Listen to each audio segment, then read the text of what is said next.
सभी को नमस्ते, प्रणाम, सत श्री अकाल मित्रों। भगवान धन्वंतरि की कृपा से आज की क्लास आरंभ करते हैं और हम लोग पंच महाभूत और पंच तन्मात्रा के बारे में पढ़ेंगे। तो अभी पंच महाभूत टॉपिक चल रहा है। इस क्रम में हमने आपको क्या क्या बताया है। इस क्रम में मैंने आपको बहुत सारी बातें बताई हैं, दर्शन और उपनिषद इसकी बातें बताई हैं। तो हमें तो पढ़ना है पंच महाभूतों की उत्पत्ति कैसे हुई। तो हमने आपको प्रकृति पुरुष सिद्धांत बता दिया है ना, कि प्रकृति और पुरुष क्या है ना। तो प्रकृति पुरुष सिद्धांत में क्या समानता है, प्रकृति पुरुष में क्या जो है विषमता है, तो दर्शन क्या है ये सभी बता दिया। सांख्य दर्शन क्या है ये बता दिया और 25 तत्वों के बारे में बताया है ना। प्रकृति पुरुष मिला करके कुल मिला के 25 तत्वों के बारे में बताया है। तो ये सभी जो अगर आप जानना चाहते हैं तो पुराना वीडियो आपको देखना चाहिए। 25 तत्व जो है सुश्रुत संहिता के आधार पे, चरक संहिता के आधार पे और सांख्य दर्शन के आधार पे 25 तत्वों के बारे में बताया है। और साथ में हमने आपको प्रकृति और परमात्मा के बारे में भी बता दिया है, प्रकृति और पुरुष के बारे में, प्रकृति और ईश्वर के बारे में भी बता दिया है। यहाँ पे गीता के बहुत सारे रेफरेंस भी हमने आपको दिए हैं, ठीक है। फिर अंतःकरण के बारे में बता दिए हैं, मन के बारे में बता दिए हैं। यानी कि अंतःकरण मतलब इसमें जो आंतरिक साधन है मन बुद्धि चित्त अहंकार, इसके बारे में बता दिया। मन के गुण, बुद्धि के गुण है ना, ये सब के बारे में, बुद्धि तत्व के बारे में, चित्त के बारे में, अहंकार के बारे में, एकादश इंद्रियों के बारे में। ये अंतिम क्लास था अपना, एकादश इंद्रियां क्या है।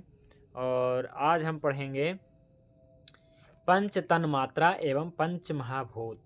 आज का टॉपिक जी, कि पंच तन मात्रा क्या है और पंच महाभूत क्या है। यहाँ पे देखिएगा पंच पंच शब्द आ रहा है, पंच तन मात्रा और पंच महाभूत। तो जो पंच तो समझ में आ रहा होगा कि 5 है, पर तन्मात्रा क्या है और महाभूत क्यों बोलते हैं, तन्मात्रा हम क्यों कहते हैं और महाभूत क्यों बोलते हैं, ये दो चीज़ें समझना बहुत ज़रूरी है। तो आज के क्लास में यही जानेंगे कि तन्मात्रा किसे कहेंगे और महाभूत किसे कहेंगे, है ना। ये दोनों अलग अलग ही है या फिर एक ही है, या फिर इसे हम कैसे समझें। तो पंच तन्मात्रा और पंच महाभूत, ठीक है, इसके बारे में पढ़ेंगे आज की क्लास में। तो चलिए सबसे पहले हम जानते हैं इसके बारे में, तन्मात्रा के बारे में, कि तन्मात्रा क्या है। ठीक है, तन्मात्रा मतलब क्या है ना, क्योंकि तन्मात्रा समझ में नहीं आते ज़्यादातर लोग। महाभूत तो समझ में आ रहा होगा कि हम जो है आकाश को, वायु को, अग्नि को, जल को और पृथ्वी को हम पंच महाभूत कह रहे हैं। लेकिन तन्मात्रा क्या, तो तन्मात्रा सबसे पहले तन्मात्रा पढ़ते हैं। तो चलिए कोई पढ़ेंगे तो यहाँ से पढ़िए, तन्मात्रा किसे कहते हैं, है ना। तन्मात्रा का परिभाषा लिखा है मैंने, इसे आप पढ़ सकते हैं। तन्मात्रा अविभाज्य अविभाज्य एवं सूक्ष्म तत्व होते हैं जिनसे कि स्थूल तत्वों की उत्पत्ति होती है। इनकी संख्या 5 है जो ज्ञानेंद्रियों के विषय हैं। तन्मात्रा एक संस्कृत शब्द है जिसका मतलब है सूक्ष्म तत्व। ये 5 है: शब्द, स्पर्श, रूप, रस और गंध। ठीक है, बस इतना ही पढ़ना था। देखिए यहाँ पे 2 लाइन बताया गया है। तन्मात्रा मतलब अविभाज्य एवं सूक्ष्म तत्व, तत्व है ये। तो अगर तत्व है तो इसकी जो है, जो हमने 25 तत्वों की गणना किया था, क्या इसमें है, तो बिल्कुल 25 तत्वों में आप देखेंगे तो ये जो है ये है ना। तो क्या क्या है, शब्द, स्पर्श, रूप, रस, गंध। तो देखिए 16 नंबर में देखिए शब्द है ना, स्पर्श है, रूप, रस और गंध, ठीक है। तो ये पंच तन्मात्रा जो है क्या है जी, अविभाज्य, अविभाज्य, यहाँ पे एक शब्द प्रयोग है अविभाज्य, इसका विभाजन नहीं कर सकते हैं, मतलब ये बहुत ज़्यादा सूक्ष्म है ना। तो यहाँ पे यही बताया जा रहा है कि ये अविभाज्य सूक्ष्म कण है ना, सूक्ष्म तत्व, कण नहीं तत्व। तो तन्मात्रा क्या है जी, तो अविभाज्य, तो क्या कुछ विभाज्य भी है, तो हाँ ये महाभूत है ना, महाभूत है विभाज्य, है ना। मतलब महाभूत से जो उत्पन्न हो रहे हैं जितनी भी चीज़ें, ये सब क्या है, विभाज्य ही है। लेकिन जो क्या है, तन्मात्रा है ना, तन्मात्रा है अविभाज्य है। है ना, ये अविभाज्य है। और तन्मात्रा जो है सूक्ष्म तत्व है। ये क्या है जी, एक तत्व है। 25 तत्वों की गणना हमने किया है, तो उसमें से ये तत्व है और इसकी संख्या 5 है। और इस अविभाज्य सूक्ष्म तत्व से स्थूल तत्व की उत्पत्ति होती है। स्थूल तत्व की उत्पत्ति, तो स्थूल क्या है ना, तो तन्मात्रा की तुलना में पंच महाभूत स्थूल हैं। समझने का प्रयास करिएगा। हालांकि पंच महाभूत भी स्थूल नहीं है ना, हमारे शरीर की तुलना में, या फिर साधारण जो वस्तु हैं जैसे ईटा पत्थर आदि जो भी हैं, तो ये सभी तो स्थूल और हैं। लेकिन यहाँ पे तन्मात्रा है और महाभूत है, तो सबसे सूक्ष्म कौन, तो तन्मात्रा। और इससे स्थूल उससे ज़्यादा स्थूल तो पंच महाभूत। तो पंच महाभूत स्थूल है, किसके तुलना में, तन्मात्रा के तुलना में पंच महाभूत स्थूल है। तो तन्मात्रा अविभाज्य एवं सूक्ष्म तत्व होते हैं जिनसे कि स्थूल तत्वों की उत्पत्ति अर्थात महाभूतों की उत्पत्ति होती है। इनकी संख्या 5 है, जो ज्ञान इंद्रियों के भी विषय हैं, ज्ञान इंद्रियों के भी विषय हैं। और तन्मात्रा का मतलब है सूक्ष्म तत्व।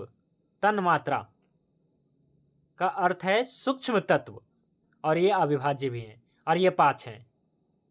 पहला है शब्द, सा से शुरू होता है जी। यहाँ पे देखिए 2 सा है, शब्द, और सा से स्पर्श, स्पर्श इसको कह सकते हैं, ऐसे नहीं होता है स्पर्श, स्पर्श है ना, शब्द स्पर्श। और 2 रा हैं, रूप रस, ये रा से हुआ, और ये गंध। ठीक है, तो क्रम से याद रखिएगा, पहला सा है, फिर रा है, फिर गा है ना। शब्द स्पर्श रूप रस गंध। और क्या बताया मैंने कि इनसे ही स्थूल तत्वों की उत्पत्ति होती है। तन्मात्राएं अल्प विकसित अविभेदित, अविभेदित ही है ना, मतलब अविभाज्य है, सूक्ष्म तत्व है। और ये 5 तन्मात्राएं 5 ज्ञानेंद्रियों के अनुरूप है, मतलब विषय हैं, ज्ञानेंद्रियों के भी विषय। जैसे क्या है कि कान, कान तो नहीं कहते हैं, श्रोत्र, इसका विषय क्या है, तो शब्द हैं, जो क्या है, एक तन्मात्रा है।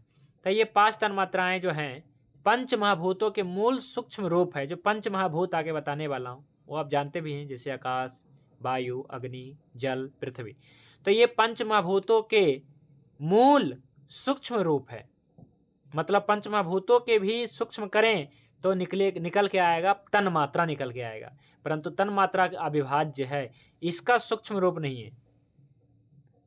इन 5 तन्मात्राओं के संयोग से ही पंच महाभूतों की उत्पत्ति होती है। तो इस क्रम से अभी मैं पीछे लेके चलता हूँ। तो जैसा कि आप सभी को मैंने बता रखा है पंच महाभूतों की उत्पत्ति में, जैसा कि इस आप चार्ट में देखिए, प्रकृति पुरुष मिला तो महत तत्व, बुद्धि तत्व का, और बुद्धि से अहंकार तत्व का। और अहंकार 3 प्रकार के हैं, सात्विक, राजसिक, तामसिक। सात्विक और राजसिक के सहयोग से, सात्विक से 11 इंद्रियां उत्पन्न हुई, किसके सहयोग से, तो रज गुण सहायता किया। और तामसिक से 5 तन्मात्रा उत्पन्न हुआ, फिर से रजगुण सहायता किया, ये तो सहायता करेगा ही। और इसके बाद जो देखिए पंच तन्मात्रा के बगल में देखिएगा पंच महाभूत है। तो इसका मतलब ये नहीं कि पंच तन्मात्रा पंच महाभूत, लेकिन हाँ, क्योंकि पंच महाभूतों के सूक्ष्म रूप क्या है जी, पंच तन्मात्रा है। पंच तन्मात्रा से ही पंच महाभूत की उत्पत्ति हो रही है। और पंच तन्मात्रा की उत्पत्ति अहंकार से हो रहा है ना, वो भी तम गुण और रजगुण के सहायता से। ठीक है, तो इस प्रकार से इस चार्ट के माध्यम से समझने का प्रयास करिए। तो पंच तन्मात्रा इसमें क्या है, तो ये 5 तन्मात्रा है। 5 जो है मतलब क्या है कि मूल तत्व जो क्या है महाभूतों की उत्पत्ति का कारण होगा। ठीक है, यह कहिए कि महाभूत की उत्पत्ति हो रही है, लेकिन ये सब बहुत देखिए शब्द, तो बहुत सारे शब्द महाभूत, शब्द तन्मात्रा मिल करके आकाश महाभूत बना रहा है। ठीक है, इसलिए क्या है कि केवल आकाश महाभूत मतलब कि एक तन्मात्रा, मतलब बहुत सारे शब्द तन्मात्रा मिल करके आकाश महाभूत निर्माण कर रहा है। तो इसका मतलब है कि आकाश महाभूत जो है का जो है सूक्ष्म रूप मूल तत्व जो है शब्द है। और दूसरा है स्पर्श, तो बहुत सारे स्पर्श तन्मात्रा मिल करके वायु महाभूत बना रहा है। रूप, रस, गंध इस प्रकार से है। ये सब तन्मात्रा है, ये सब सूक्ष्म तत्व है इन महाभूतों का। जैसे आकाश महाभूत का सूक्ष्म तत्व शब्द है ना। और कहते हैं कि शब्द है, तो शब्द सबसे सूक्ष्म हुआ और आकाश महाभूत का निर्माण हुआ। और आकाश से वायु की उत्पत्ति हुई, है ना। आकाश से वायु की उत्पत्ति हुई और वायु से तेज महाभूत की, ऐसा भी हमने क्रम बताया था, है ना, कि इसी से उत्पन्न होता है। ऐसी बात नहीं, आकाश महाभूत से वायु महाभूत उत्पन्न होता है। आकाश महाभूत के संपीड़न से ही वायु महाभूत की उत्पत्ति होती है। तो कल से जो टॉपिक चलेगा इसमें आप समझ पाएंगे कैसे हुआ। आज तो केवल परिचय बता रहे हैं तन्मात्रा और महाभूतों का, है ना। तो आकाश महाभूत से कैसे जो है वायु महाभूत उत्पन्न हुआ, है ना, और वायु से कैसे तेज उत्पन्न हुआ। तो जैसे इस श्लोक में भी देखते हैं कि आप चुपचाप बैठे हैं, है ना, बिल्कुल मतलब मौन बैठे हैं और बिल्कुल आप ऐसे स्थिति में बैठे हैं जैसे साधना की स्थिति में बैठे हैं, तो आकाश महाभूत, है ना। थोड़ा सा हिले डोलें, है ना, तो वायु महाभूत, है ना। मतलब क्या है कि मन चंचल हुआ, है ना, जैसे ही ध्यान खुला तो मन चंचल हुआ, यानी कि वायु महाभूत।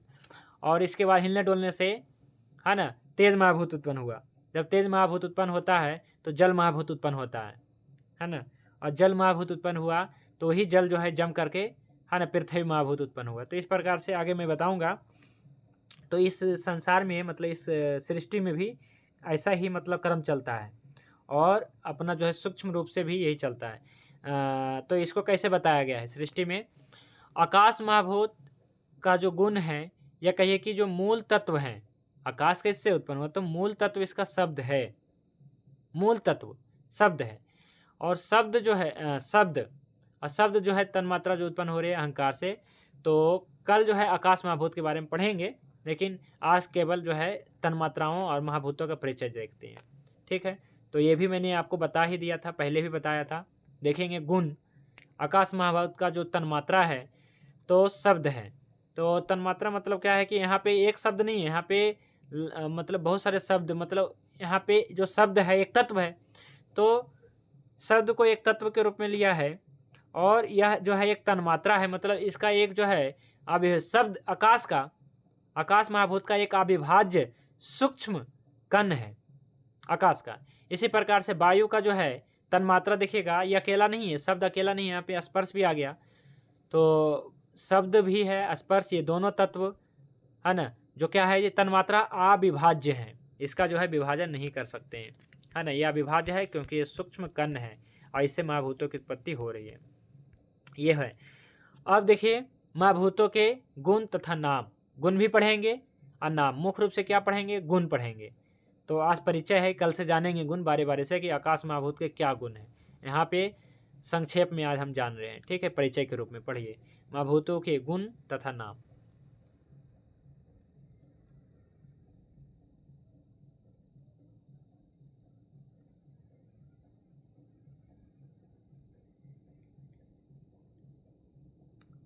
पढ़िए। हाँ। महाभूतों के गुण तथा नाम।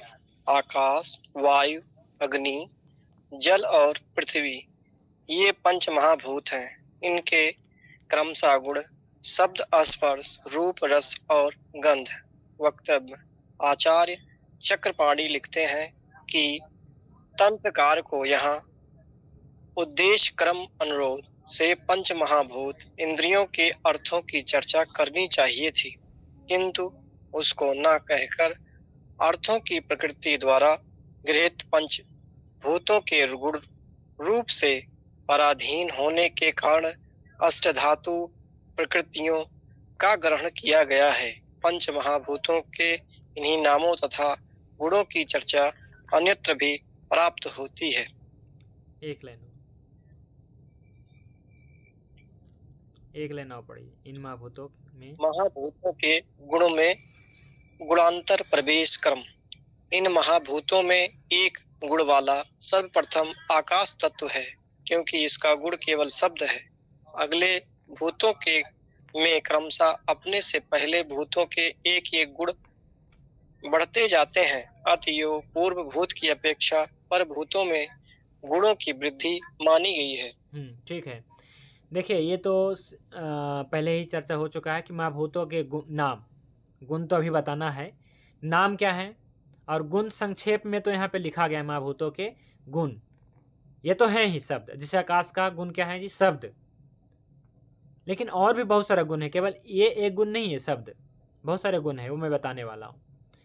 तो महाभूतों के नाम आपको पहले याद रखने हैं। देखिए इसमें सबसे पहले क्या लिखा है कि इन महाभूतों में एक गुण वाला, इन महाभूतों में एक गुण वाला सर्वप्रथम आकाश तत्व है। तो पहला तत्व कौन सा? आकाश तत्व, जो क्या है? शब्द तन्मात्रा का जो है ना, शब्द तन्मात्रा के मिलने से, बहुत सारे शब्द तन्मात्रा मिले तो फिर आकाश तत्व के उत्पन्न हुआ। तो आकाश प्रथम तत्व है, क्योंकि इसमें गुण केवल शब्द हैं। और अगले भूतों में क्रमशः अपने से पहले भूतों के एक एक गुण बढ़ते जाते हैं। तो इसका मतलब ये है कि जैसे आकाश में तो एक ही गुण है, या कहीं आकाश का जो तन्मात्रा है, आकाश का शब्द तन्मात्रा, लेकिन वायु में शब्द स्पर्श आ गया, एक गुण बढ़ गया। तेज में शब्द स्पर्श रूप तो है ही, शब्द स्पर्श पहले वाला भी है। आप में माने जल में रस है, इसका तन्मात्रा रस है, लेकिन शब्द स्पर्श रूप भी है। और पृथ्वी में गंध है, मुख्य रूप से गुण या तन्मात्रा, लेकिन शब्द स्पर्श रूप रस भी है। तो ये तो है ही। तो इसलिए यहाँ पे हमने लिखा है कि आकाश में केवल शब्द गुण, वायु में शब्द स्पर्श गुण, तेज में शब्द स्पर्श रूप गुण, जल में शब्द स्पर्श रूप रस, ये 4 गुण, और पृथ्वी महाभूत में शब्द स्पर्श रूप रस गंध, है ना। पृथ्वी महाभूत में शब्द स्पर्श रूप रस गंध, ये 5 गुण पाए जाते हैं। तो ये तो क्या है कि सुश्रुत संहिता में भी लिखा गया है। ये जो रेफरेंस है ये देखिए, सुश्रुत सूत्र स्थान में ये वर्णन है जी, ठीक है। अब आगे बताया गया है कि जैसे शब्द आदि, मतलब जो आपने जो अभी देखा शब्द स्पर्श, है ना, रूप रस गंध, तो शब्द आदि कर्मानुसार आकाश आदि के नैसर्गिक गुण है। मतलब ये जो पंच महाभूतों के गुण है जो नैसर्गिक है। भूतों में गुणों की जो वृद्धि होती है, भूतों में गुणों की वृद्धि होती है ना, तो क्या है, वह अनुप्रविष्ट भूत के संबंध से होती है। भूतों के परस्पर अनुप्रवेश से पृथ्वी में 4 भूतों के प्रवेश से 5 गुण होते हैं। इसमें क्या बताया गया है कि भूतों के परस्पर अनुप्रवेश से, इसमें क्या है कि इसके गुण बढ़ते जा रहे हैं। तो क्या हो रहा है कि पृथ्वी में 4 गुण तो और प्रवेश कर गए। पृथ्वी में गुण है केवल गंध, लेकिन इसमें जो है 4 गुण और बढ़ गए, प्रवेश कर गए। इस प्रकार आप महाभूत में 3 भूतों के प्रवेश से, है ना, आप महाभूत में 3 महाभूत प्रवेश किया। तो इसलिए क्या है कि इसमें जो है तीनों महाभूत के गुण मिलते हैं ना, इसलिए यहाँ पे ये। तो इस प्रकार जो है आप महाभूत में, मैंने जल में देखेंगे तो ऊपर के जो 3 हैं, आकाश वायु अग्नि, ये जल में मतलब क्या है कि प्रवेश करते हैं। मतलब क्या है कि इसमें गुण देखने को मिलता है। और पृथ्वी में सभी, इससे पहले जो 4 थे, आकाश वायु अग्नि तेज, इसमें जो है पृथ्वी में देखने को मिलता है। इसमें पृथ्वी में सभी गुण देखने को मिलता है। इसमें शब्द भी है, स्पर्श भी है, रूप रस भी है, और गंध तो होना ही है जो पृथ्वी का। तो अगर हम हर पदार्थ में, वस्तु में 5 ही महाभूत, है ना, कहते हैं कि मतलब सभी क्या है, द्रव्य पंच भौतिक है, मतलब सभी द्रव्य में पंच महाभूतों स्थित है, जो क्या है कम अधिक मात्रा में स्थित रहते। तो किसी भी पदार्थ को पार्थिव या तेजस्वी कैसे कहा जाता है ना। तो इसके लिए आपको ये पढ़ना चाहिए। ये जो है अष्टांग हृदयम का ही है रेफरेंस, ठीक है, ये पढ़िए। अर्थात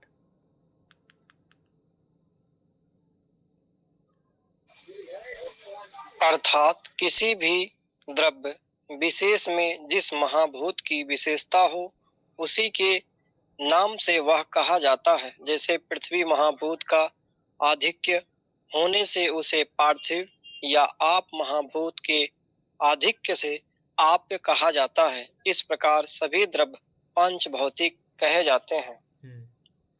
ठीक है, तो पंच भौतिक तो कहे जाते हैं, लेकिन यहाँ पे बताया गया है कि किसी भी द्रव्य विशेष में जिस वस्तु की, जिस महाभूत की विशेषता हो, उसे उसी के नाम से कहते हैं। जैसे पृथ्वी पे लगभग जितने भी प्राणी होते हैं इसे कहा जाता है पार्थिव, कहते हैं ना पार्थिव। जैसे यह शरीर पार्थिव है, पार्थिव शरीर, इसका मतलब पृथ्वी महाभूत अधिक है शरीर में, है ना, इसलिए पार्थिव कहते हैं। और साथ में क्या है कि जो जिस वस्तु में जल महाभूत है उसे आप्य कहते हैं, है ना। और साथ में जिस वस्तु में अग्नि है उसे अग्नेय कहते हैं। अग्नेय, जैसे मान लीजिए कि कोई ऐसी वस्तु है या कोई ऐसा जीव है जिसमें अग्नि तत्व ज़्यादा है, और ऐसे हैं भी, ऐसी बात नहीं है। जैसे कुछ का मानना है, ये विज्ञान भी मानता है और कुछ वेद में भी वर्णन है कि सूर्य पे अग्नेय प्रजाति के लोग रहते हैं, माने अग्नेय पर लोग नहीं रहते हैं, अग्नेय प्रजा रहते हैं। जैसे इस पृथ्वी पे पार्थिव प्रजा है ना, माने पार्थिव चाहे जीव जंतु हम लोग क्या है, प्रजा है। एक चींटी भी क्या है जी, प्रजा है, प्रजा ही है ना, मतलब क्या जीव ही है। इसी प्रकार से साइंटिस्ट लोग कहते हैं कि सूर्य पे भी जीवन है, परंतु आदमी का जीवन नहीं है, इस पार्थिव शरीर का नहीं, क्यों वहाँ नहीं रहेगा। वहाँ पे अग्नेय जीव, आग्नेय प्रजा है, वहाँ पे आग्नेय प्रजा है, मतलब ये वेदों में वर्णन है। और मतलब साइंटिस्ट भी मानते हैं कि आग्नेय वहाँ पे कुछ ऐसे हैं, मतलब जीव हैं, मतलब जो आग्नेय है। देखिए अब ऐसा नहीं है कि नहीं होंगे, हो सकते हैं, है ना, वहाँ पे हो सकते हैं, क्योंकि सबका जैसे मान लीजिए कि बहुत सारे ऐसे जीव जंतु हैं, सबका अपना अपना मौसम अनुकूल है। हमारे लिए मौसम अनुकूल है तो हम लोग हैं, है ना। जिसके लिए जो मौसम अनुकूल है वो वहाँ रहेगा ही, वो जीवित रह जाता है। तो इसी प्रकार से सूर्य पे भी होगा जीवन, लेकिन आदमी का जीवन संभव नहीं है, क्योंकि आदमी का शरीर पार्थिव है और वो वहाँ पे अग्नि, वहाँ पे केवल अग्नि चलेगा। हाँ, अग्नि जिनका मतलब क्या है कि स्वभाव है आग में रहना। जैसे क्या है कि हम लोग अगर मान लीजिए कि श्रीलंका चले जाएं या फिर साउथ चले जाएं या फिर वेस्ट इंडीज जैसे देश जो विषुवत रेखा, तो वहाँ पे बहुत ज़्यादा दिक्कत होगी। या फिर बहुत ज़्यादा मतलब कि मान लीजिए रूस के भी कुछ ऐसे इलाका कनाडा चले जाए जहाँ पे ठंड है या बहुत ज़्यादा गर्म है, तो हम लोग नहीं रह पाएंगे, है ना। जहाँ पे माइनस, है ना, 30 40 50 60 डिग्री रहता है रूस के कुछ इलाका में, है ना। तो ऐसे लोगों को जो है अगर, है ना, श्रीलंका या फिर इधर भेज दिया जाए तो अच्छा नहीं रहेगा, या फिर उधर के लोग को जो है इधर भेज दिया जाए तो सही नहीं रहेगा। तो जहाँ पे जो है वो यहाँ पे रह रहा है कि नहीं रह रहा है, हम लोग सोचते हैं कि कौन मतलब क्यों रहता है पहाड़, मतलब क्यों रहता है बर्फ़ में -60 डिग्री में हम लोग कभी सोचते हैं कि -60 में क्यों रहता है, इधर जगह की कमी है, मतलब यहाँ रह के क्या करता है, मतलब इधर आ जाए, है ना, ऐसा हम लोग सोचते हैं। लेकिन ऐसा नहीं है, मान लीजिए वो खाली करके इधर आ भी जाएँ तो लोग कुछ वहाँ पे बस ही जाएंगे, मतलब चलो यहाँ पे खाली हो गया, यहाँ पे रहते हैं। तो ये तो रहेगा ही रहेगा, पृथ्वी के कितना भी डेंजरस इलाका रहेगा वहाँ पे लोग रहेंगे ही रहेंगे, है ना, लोग रहते ही रहते हैं। तो इसी प्रकार से हम ये बताना चाह रहे हैं कि अग्नेय प्रजा भी हैं सूर्य पे और पार्थिव प्रजा पृथ्वी पे, ठीक है। तो इस प्रकार से तो आगे बताया गया है कि इस प्रकार से महाभूतों की उत्पत्ति के जानने से स्पष्ट होता है कि माने सभी द्रव्य पंचभौतिक हैं, जिस महाभूत का प्रधान हो उसको उसी नाम से जाना जाता है। पृथ्वी महाभूत प्रधान को पार्थिव, आप महाभूत को आप पे, जल महाभूत प्रधान को आप पे, अग्निगुण प्रधान को आप, है ना, अग्नि महाभूत को आग्नेय, वायु महाभूत को वायवीय, पृथ्वी महाभूत को, इस प्रकार से सभी का है ना। तो अब हम क्या है कि चिकित्सा की दृष्टि से अगर विचार किया जाए तो देखा जाता है कि यहाँ पे 2 तरह के वर्ग उत्पन्न होते हैं, वायु, आकाश और वायु महाभूत का एक वर्ग और पृथ्वी और जल महाभूत का एक वर्ग। 2 वर्ग है जी, आपको याद रखना है, ये आपको बहुत काम करेगा, चिकित्सा में बहुत काम आएगा। क्या काम आएगा कि 2 वर्ग हैं, महाभूतों के 2 वर्ग हैं, मैंने 2 भागों में बांट दीजिए। पहला वर्ग है आकाश और वायु को, एक वर्ग में कौन है जी, वायु और आकाश है, जिसको हम बात भी कहते हैं जी। और एक वर्ग है एक वर्ग है जल और पृथ्वी का, इसको जो अलग भागों में बांट दीजिए। ये दोनों एक दोनों मतलब क्या है कि जैसे वायु और आकाश, इसको एक वर्ग में रखा क्योंकि एक दूसरे का गुण मिलता है, और अग्नि नहीं, अग्नि किसी में नहीं है।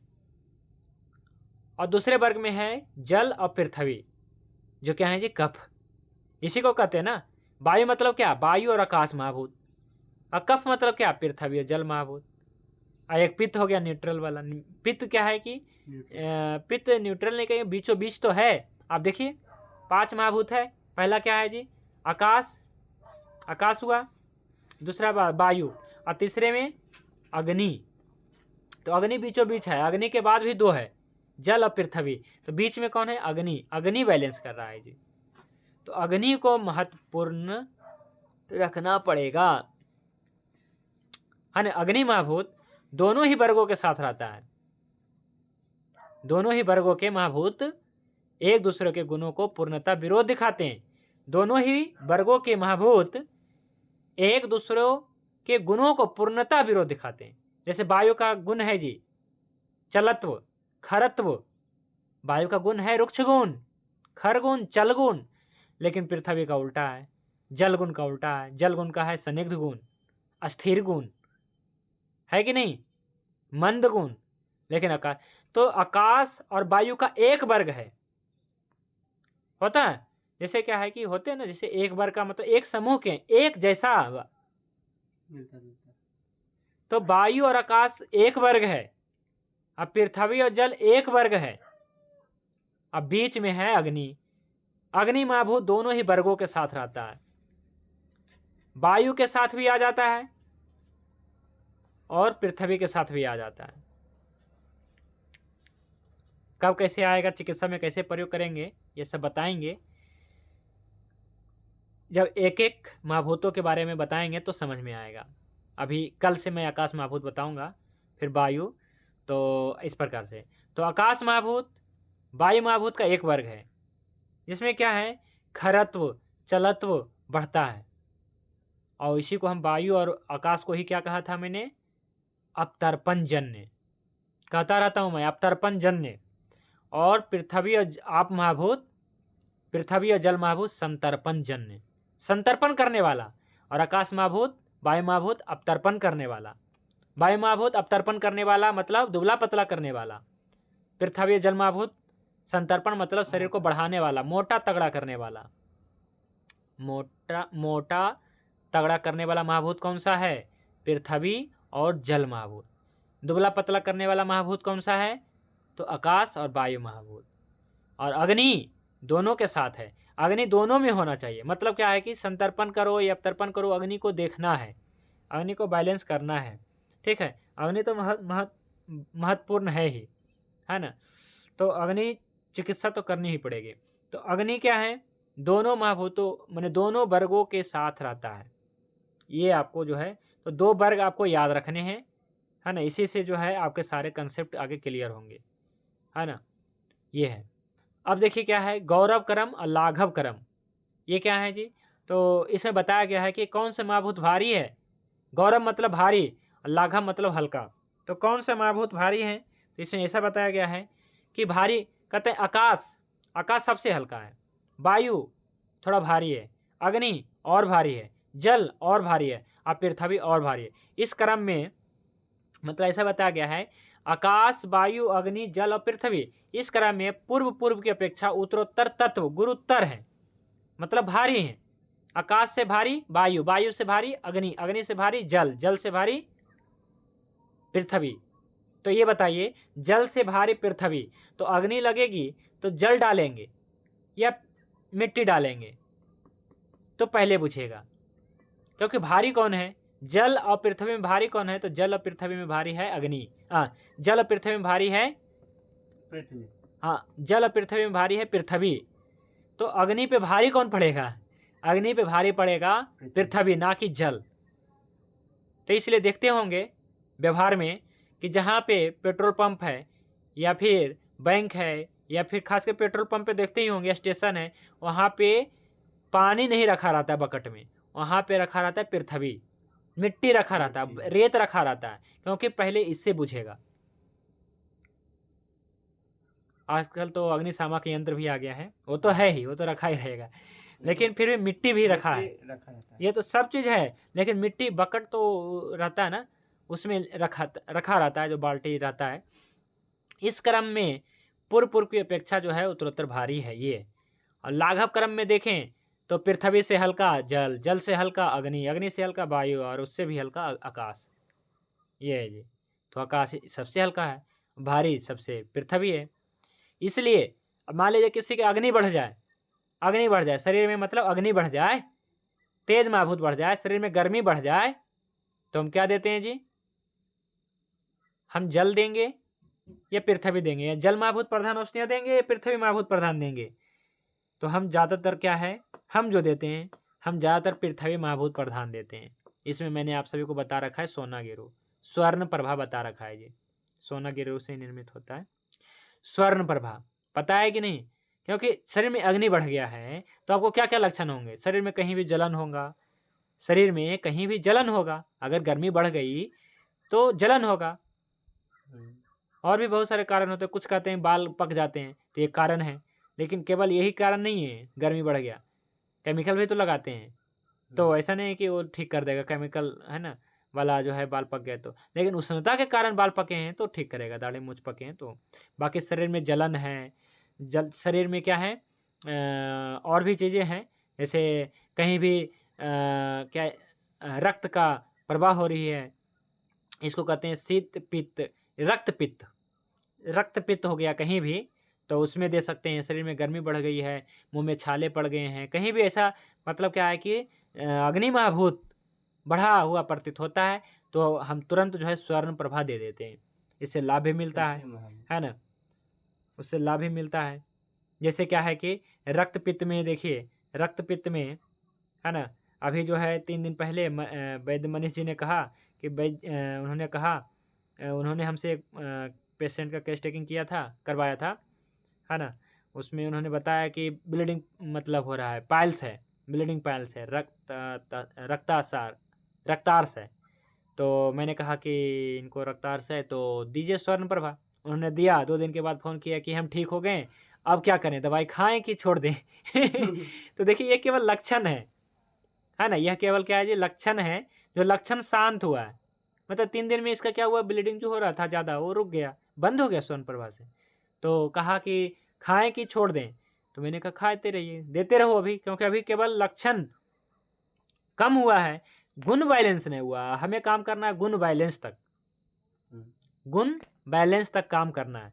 जैसे मान लीजिए किसी का थायराइड ठीक हो गया, किसी का शुगर ठीक हो गया, किसी का मोटापा, तो ये केवल मोटापा तो धीरे धीरे ही होता है, लेकिन मान लीजिए किसी को कोई भी चीज़ ठीक हो गई, जैसे बुखार ही देख लीजिए, बुखार तो सबसे बड़ा जो है उदाहरण है कि किसी का बुखार उतर गया, समझता है कि बुखार ही चला गया, लेकिन अंदर जो है बना रहता है ना, उसके फिर क्या है कि तुरंत गड़बड़ करने लग जाता है, फिर दोबारा भी आ जाता है बुखार कई बार, इसलिए दोबारा बुखार लौट के आता है, और अंत में जो है कई बार ऐसा आते रहता है तो विषम ज्वर बन जाता है।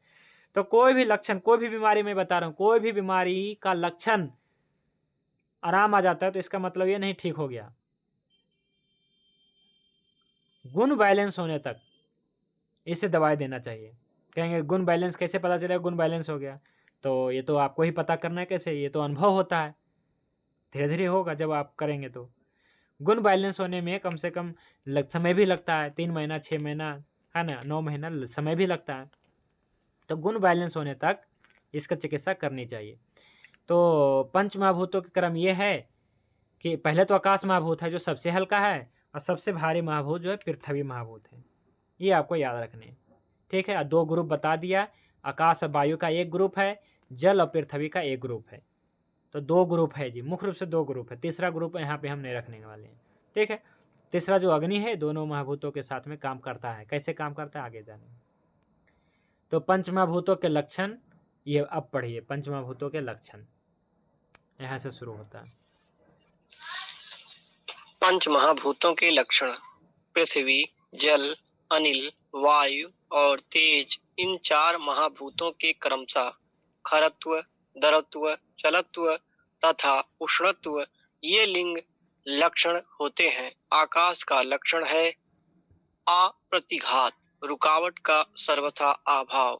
उपर्युक्त पंच महाभूतों में से प्रथम 4 के लक्षणों खरत्व आदि का ज्ञान स्पर्श इंद्रिय त्वचा द्वारा किया जाता है, किंतु आकाश तत्व के लक्षण अप्रतिघात का ज्ञान स्पर्श के विपरीत होने पर भी स्पर्श इंद्रिय का ही विषय माना जाता है। अन्य का नहीं। चलिए जी, ठीक है। ये बहुत अच्छा बात बताया गया है। और ये जो है रेफरेंस कहाँ का है? चरक संहिता का ही, चरक शरीर स्थान का ही बताया गया है कि पंच महाभूतों के लक्षण। अभी केवल लक्षण बता रहे हैं, गुण हम कल से बताएंगे जी कि आकाश महाभूत के कुल कितने गुण हैं। अभी तो बता दिया शब्द, लेकिन और भी बहुत सारे गुण हैं, लघु गुण नहीं है। गुरु आदि जो 20 गुण है ना, ये पंच महाभूतों के ही तो गुण है, तो जानेंगे बारी बारी से। तो पंच महाभूतों के लक्षण क्या है? तो पृथ्वी, जल और वायु और तेज, इन 4 महाभूतों के क्रमशः, यहाँ देखिए 4 महाभूतों के बताया है। पृथ्वी है सबसे भारी, जल उससे थोड़ा हल्का, उससे थोड़ा हल्का, वैसे तो अग्नि है, लेकिन अग्नि, हाँ अग्नि आ गया। अनिल नहीं, अनिल नहीं है यहाँ पे, अनिल तो पहले आना चाहिए, अनिल मतलब वायु होता है। तो पृथ्वी, जल, अग्नि और वायु, हाँ पृथ्वी, जल, अग्नि और वायु, हाँ इसी क्रम से रखेंगे।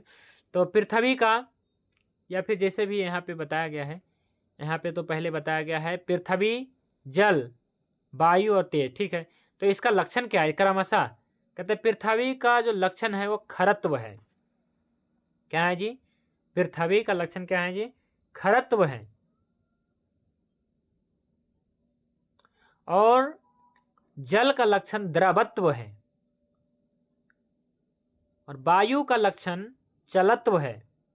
और अग्नि का लक्षण उष्णत्व है। सही है कि नहीं? ये अग्नि है, आग है, तो उष्णत्व, गर्मी प्रतीत होती, जहाँ पे आग रहेगा तो वहाँ पे उष्णत्व, उष्मा तो पता चलता है। जो जल है उसका गुण है द्रवत्व।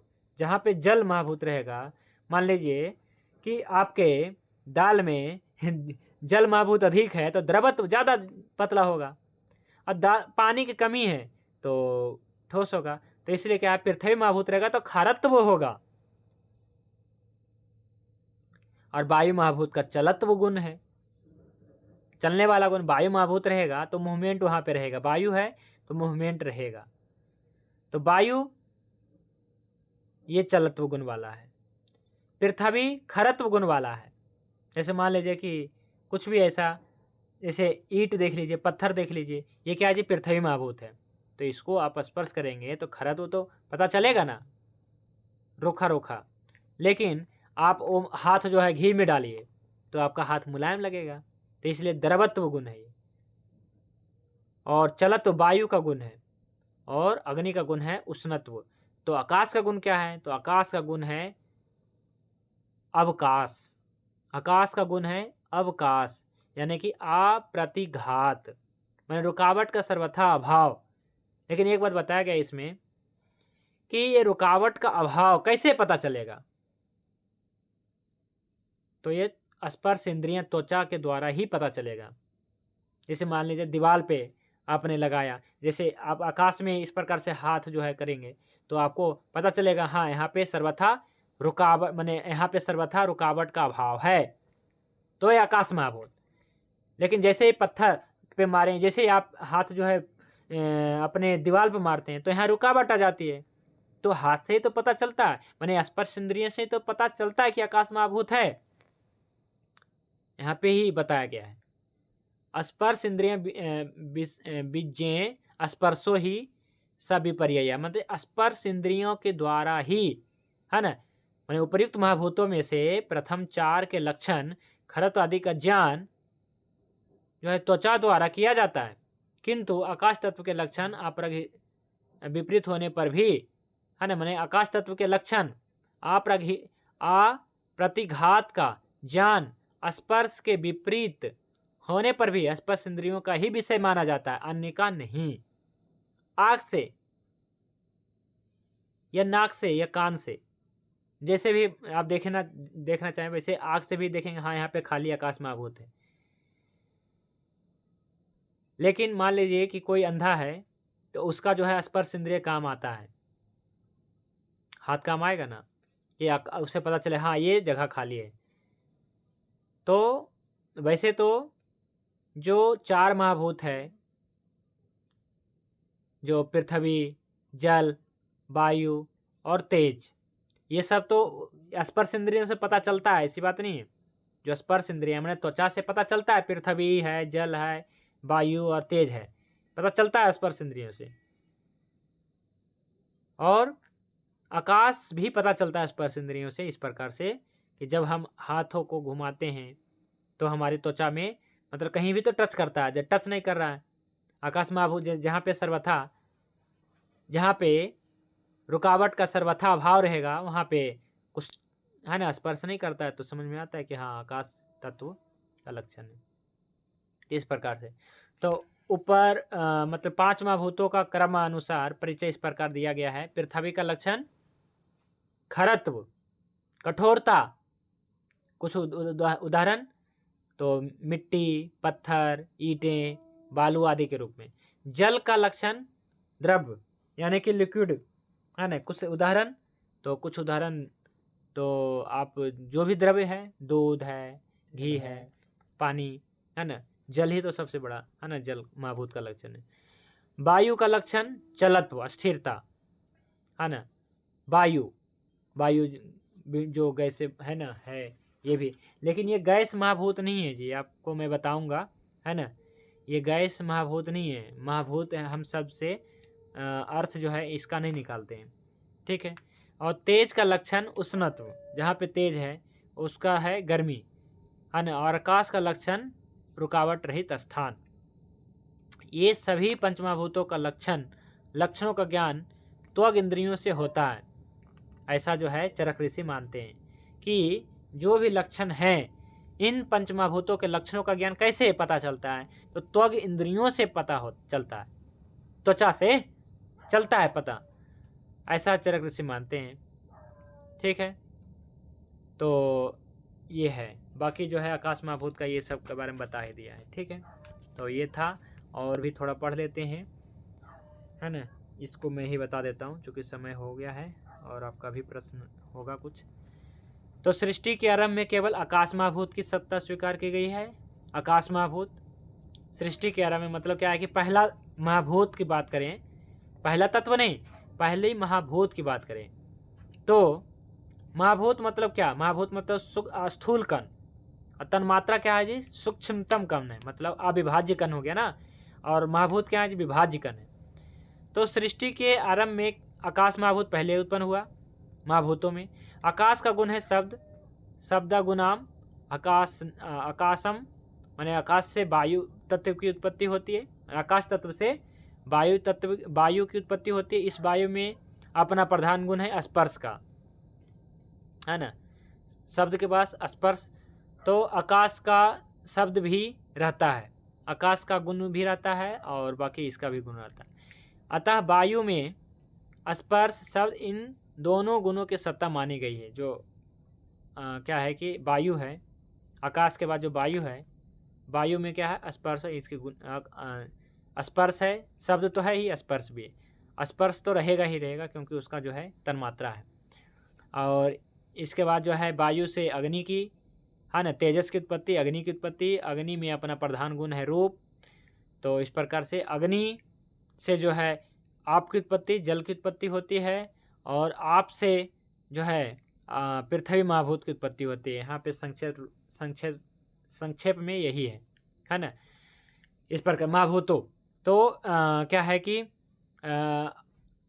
जो पृथ्वी है, पृथ्वी जलत्व से पृथ्वी की उत्पत्ति होती है। देखिए पृथ्वी जल तत्व से है ना, जल तत्व से पृथ्वी की उत्पत्ति होती है।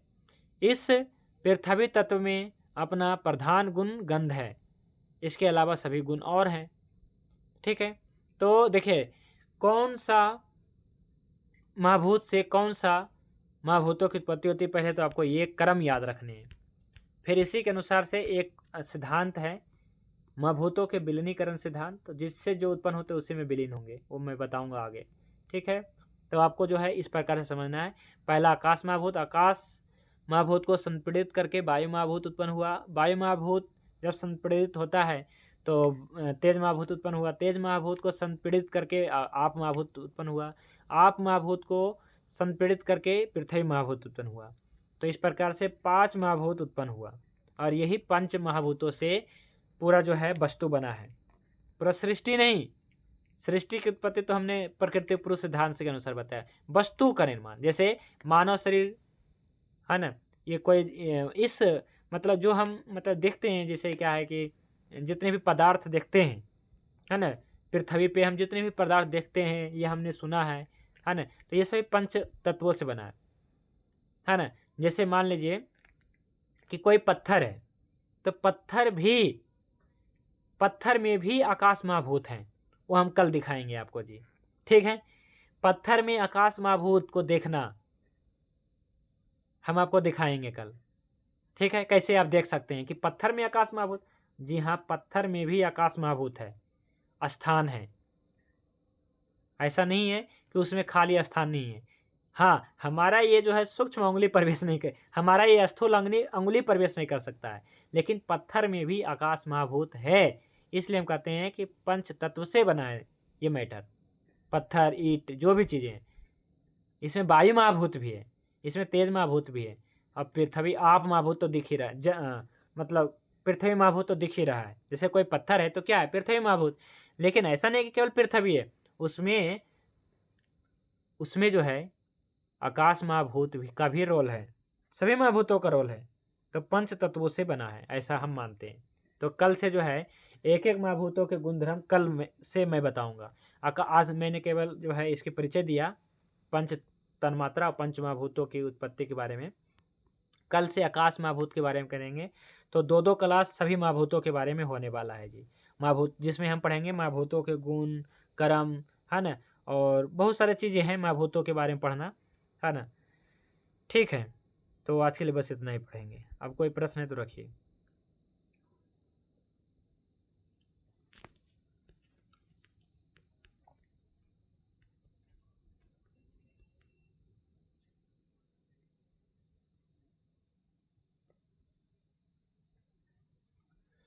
तो पंच तन्मात्रा समझ में आया जी। पंच तन्मात्रा क्या है, तो अविभाज्य सूक्ष्म कण है, इसे विभाजित नहीं किया जा सकता, ये सबसे सूक्ष्म कण माना जाता है। सूक्ष्म तत्व, कण नहीं, तत्व हम कहेंगे, ठीक है, क्योंकि 25 तत्वों में इसकी गणना है जी। ठीक है, कुछ प्रश्न है तो रख सकते हैं आप लोग। फिर हम कल पढ़ेंगे पंच तन्मात्रा, पंच महाभूत, विशेष रूप से आकाश महाभूत के बारे में। 2-3 क्लास आकाश महाभूत के बारे में होगा, ठीक है। तो आकाश महाभूत के बारे में कल से पढ़ाएंगे। ये बहुत ही महत्वपूर्ण महाभूत है आकाश महाभूत। आकाश महाभूत को बैलेंस करना कैसे करना है, सभी महाभूतों का बैलेंस तो बताएंगे, है ना। तो सबसे पहले महाभूतों के गुणधर्म आपको जानना है। तो शरीर में क्या है, महाभूतों के गुणों को ही तो बैलेंस करना है। तो महाभूत कैसे बैलेंस करेंगे, तो सबसे महाभूत नहीं बैलेंस, महाभूत के गुण बैलेंस होना है ना, मतलब वही महाभूत ही बैलेंस होना। तो महाभूत गुण कैसे बैलेंस होगा, तो महाभूतों के क्या गुण हैं, तो उसी के आधार पे हम जानेंगे, महाभूतों को बैलेंस करेंगे। तो इसके लिए हमें जानना पड़ेगा कि महाभूतों के क्या गुण हैं, है ना। तो जो महाभूतों के गुण हैं, जैसे मान लीजिए कि लघु गुण बढ़ गया, तो लघु गुण कौन से महाभूत के गुण हैं जी, वायु महाभूत के, आकाश महाभूत के, ठीक है। तो इसका मतलब है वायु और आकाश महाभूत बढ़ गया। तो हमें क्या बढ़ाना है जी, पृथ्वी और जल महाभूत बढ़ाना है, किसी प्रकार से पृथ्वी और जल महाभूत बढ़ाना है। सभी को नमस्ते, शुभ रात्रि। भगवान धन्वंतरि की कृपा सभी पे बने रहे। जय धन्वंतरि, जय आयुर्वेद। ओम सम।